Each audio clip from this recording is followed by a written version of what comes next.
Peace, family. My name is Vicki Dillard for African Diaspora News Channel. Thank you so much for tuning in. As you come in, be sure to give us a big thumbs up and share the broadcast. Let everybody you know that your sister with the curly braids is on. Thank you so very much. Family, while you're doing that, subscribing and hitting the notification bell, be sure to download our app here for African Diaspora News Channel. Yes, you heard that right. We have our own app. Beloved, we're expanding our voices. It's done with excellence and professionalism, and it can be easily accessible around the world. So be sure to do that. When you do that, you're supporting voices that speak for issues that matter to you. And for that, we say thank you so very much. Family, family, family. You all know, those of you that are familiar with my work, that I am a woman of the world. I love my family around the world. But I also believe in the strong respect and understanding of how our open enemy works to use migrants and immigrants in the United States in particular against us. Of course, we're seeing a migrant and immigration crisis around the world. And of course, when you're dealing with the enemy, they have their own pernicious reasons for fighting against it. But some of those who are foundational Black Americans here in the United States, those who are either native to America or the builders of America, some of the reason that we have been objecting to some of the unfair policies that the United States has implemented here, both from the Republican and Democrat Party, is because it is giving benefits, housing, money, resources, jobs, health care to people who broke federal law to get here, benefits that they don't even give those of us who are the ones that are the sons and daughters of the creators of this country. And folks that have broke the law are being fast-tracked in front of us in order to give them such benefits. This is outrageous. And it exposes the U.S. government's stated agenda for which they are opening the floodgates for some of these individuals to come here.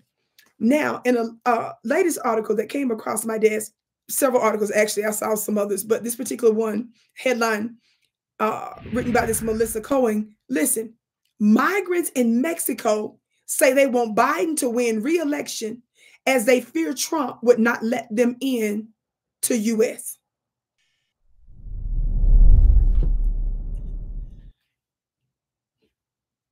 Yes, family, my blinkage. My eyes are blinking real, real fast. This is, I can't believe what I'm reading. You are not even a lawful resident here. You're not a citizen. You know you broke the law to get here. And you're expressing your opinion of who should be the president. God, this is outrageous. This is unconscionable. People who are flagrantly flaunting the disrespect for the laws here, and Black Americans in particular, you feel real comfortable telling us who you prefer in terms of leadership of this country when you don't even have the law. Vicki, read. Listen to what this piece says. Migrants wanting to cross the southern border into the U.S. say they want President Biden to win re-election in November because they fear they would not be allowed into the country if former President Donald Trump regains control of the White House. So they're expressing concern for who will let them commit a crime. Let's stop using fluffy words, because see, when some of my brothers and sisters who committed so-called petty crimes that did not violate, that was not a violent crime, that didn't hurt anybody physically, they expressed remorse and never did it again. The government is not rushing to clear their records like they're doing these migrants. They're not rushing to give them benefits. They're not coming up with new names so that you don't call them a felon. But we're doing this for strangers. There is an agenda, beloved.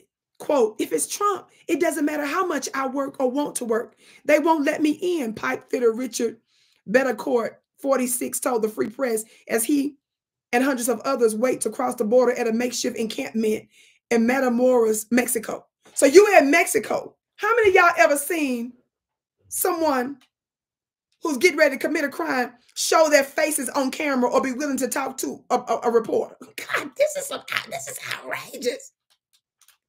Boy, you got a hell of a nerve with your conceited, arrogant self to where you are willing to talk to the media, put your name and face on it. That lets you know just how America has opened up the doors for them, and they're actually incentivizing, and advertising for them to come. Alejandro Falcon, 26, who spent the past 8 months traveling to the border of Caracas, Venezuela, also said that if Biden, quote, doesn't win, I can't imagine what would happen. I can imagine what would happen. Can you know what my imagination tell me what's going to happen?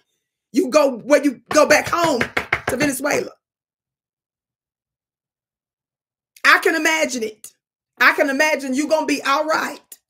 I can imagine that you need to use all of that ingenuity and that labor and desire to work to fix your country.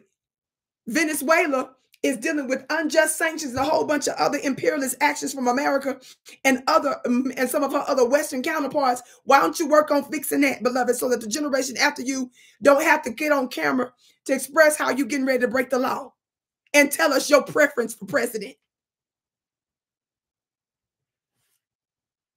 Hell of a nerve. I can't wait to hear what y'all have to say about it in the comments below. My name is Vicki Dillard, beloved. Be sure to check out my website at vickiplanet.com. That's VICKI planet.com. I have a very affordable spiritual mastermind course. So many signs and wonders, so many testimonies that follow my students who are listening to my courses, and they have been receiving just unbelievable, exciting breakthroughs, miracle signs and wonders in every area of their lives because of these spiritual teachings. If you know that you are supposed to be one of the new world leaders, beloved, be sure to join my course today because I'm raising up the new world leaders at VickiPlanet.com. Thank you so much for tuning in. And of course, be sure to share the broadcast. I can't wait to see you again.